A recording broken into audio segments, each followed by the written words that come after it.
Kolaborasi adalah satu kata yang akhir-akhir ini kita sering sekali dengar.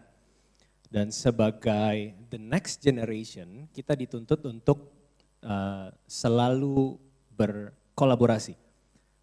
Tapi kita akan menghadapi masalah saat kita bertemu dengan tim yang unfavorable atau tim yang menyulitkan atau partner yang sulit untuk diajak kerjasama.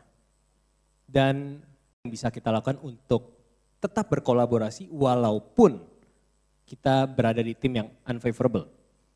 Menariknya sebelum saya diundang untuk berbicara di TEDx UPH, saya sedang mengalami masalah yang sama dengan yang akan saya bahas, yaitu kompleksitas tim yang semakin besar. Sama seperti startup dan UMKM lainnya, kita selalu mulai dari tempat yang kecil. 2016 kita mulai dari sebuah kamar kos di daerah Jakarta Barat. Lalu dalam waktu kurang dari 7 tahun, sekarang kita sudah memiliki anggota tim lebih dari 50 orang. Maka saat skala perusahaan semakin besar, kita akan berhadapan dengan kompleksitas yang menarik. Yaitu semakin banyak orang yang bergabung dengan latar belakang yang berbeda, dengan value yang berbeda, dengan cara kerja yang berbeda. Tapi kolaborasi nggak bisa diberhentikan, tidak bisa ditunda sampai kita menjadi tim yang serasi. Jadi saya akan ajak kalian semua, saya akan ajak kita semua di tempat ini untuk bersama saya belajar bersama how to collaborate effectively in an unfavorable team. The mystery of human existence lies not in just staying alive. Ya, so misteri kehidupan kita bukan cuma bertahan hidup, tapi to find something to live for.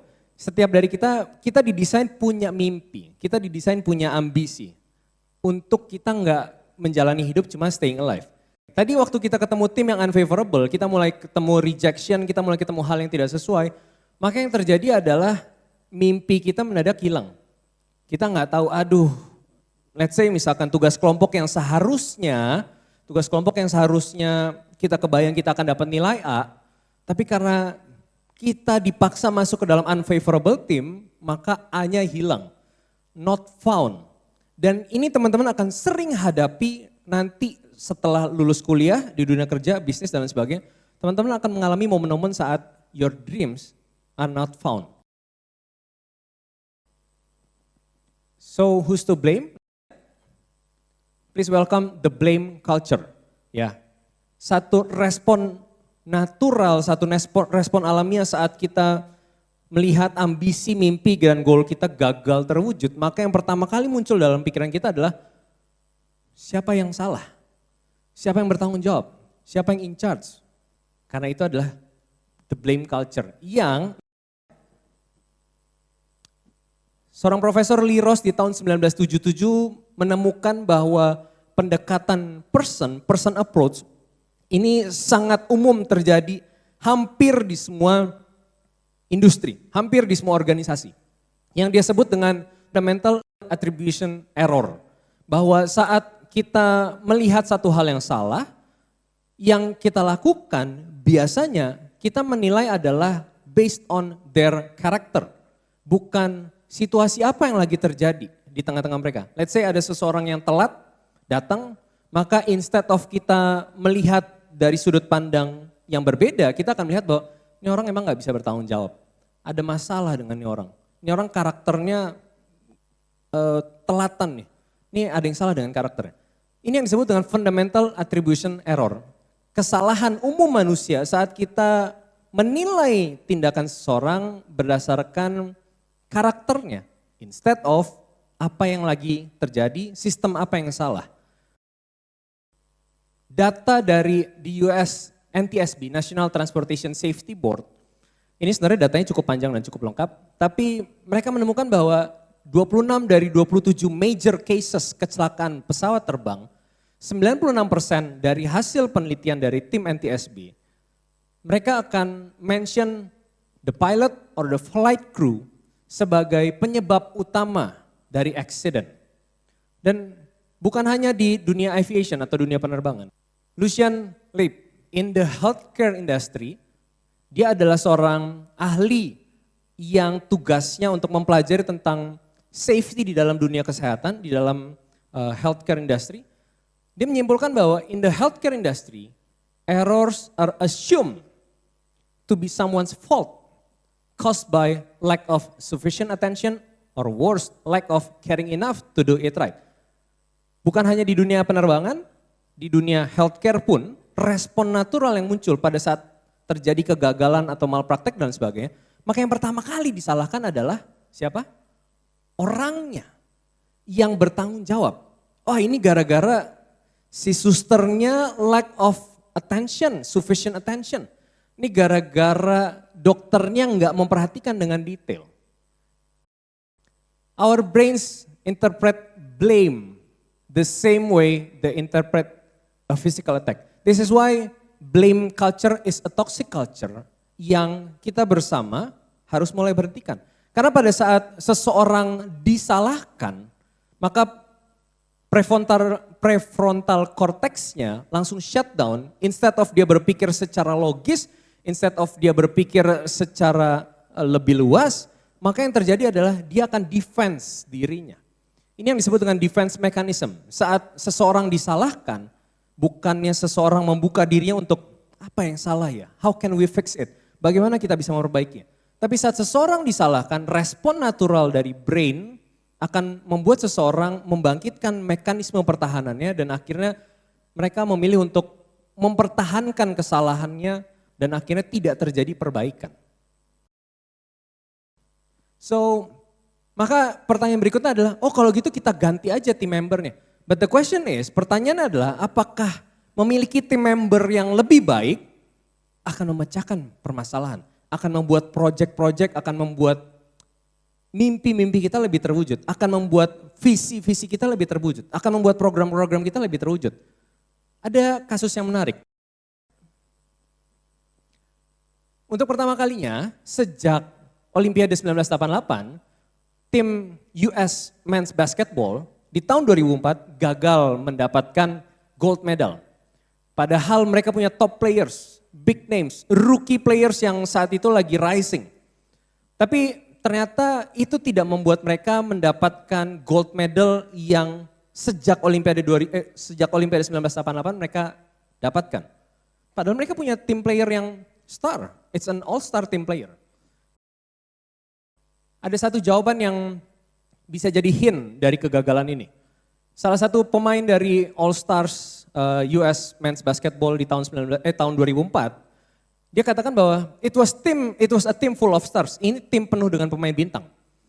Tapi coachnya memilih untuk tell us what to do. Sang pelatih memberitahu kita, you need to do this, you need to do that, you need to do this, you need to do that. Telling guys how to play the right way menurut si coach dan tidak memberikan ruang untuk bertanya kepada tim. Dan ini jadi kegagalan yang sangat memalukan buat tim US Men's Basketball tahun 2004. Kalau teman-teman mau nonton ada filmnya di Netflix judulnya The Redeem Team. Itu tim 2008 dibentuk untuk mengatasi kegagalan di 2004. Members of complex teams are less likely to share knowledge. Waktu perusahaan kami bertumbuh mulai dari 5, 10, 20, 30 dan sekarang lebih dari 50, maka kompleksitasnya akan bertambah. Waktu teman-teman cuma group of 3, group of 4, teman-teman tidak akan merasakan kompleksitas yang terlalu berat. Tapi saat teman-teman mulai masuk ke dalam grup yang lebih besar, company yang lebih besar, orang-orang yang bertambah banyak, maka teman-teman akan memiliki kompleksitas yang berbeda. Dan dalam sebuah penelitian dikatakan members of complex teams are less likely to share knowledge freely, less likely to learn from one another, less likely to shift workloads flexibly to break up unexpected bottlenecks, or in short, less likely to collaborate. A complex team punya challenge untuk collaborate. So why team collaboration is important? Why kita mesti mempelajari kolaborasi tim yang efektif buat kita. Ada data lagi-lagi dari US National Transportation Safety Board bahwa 73% dari insiden kecelakaan itu muncul pada saat hari pertama flying together. Belum ada kolaborasi yang terbentuk, mereka orang-orang yang berasal dari beragam background, terbang pertama bersama di hari pertama, maka 73% insiden terjadi di momen first day of flying together.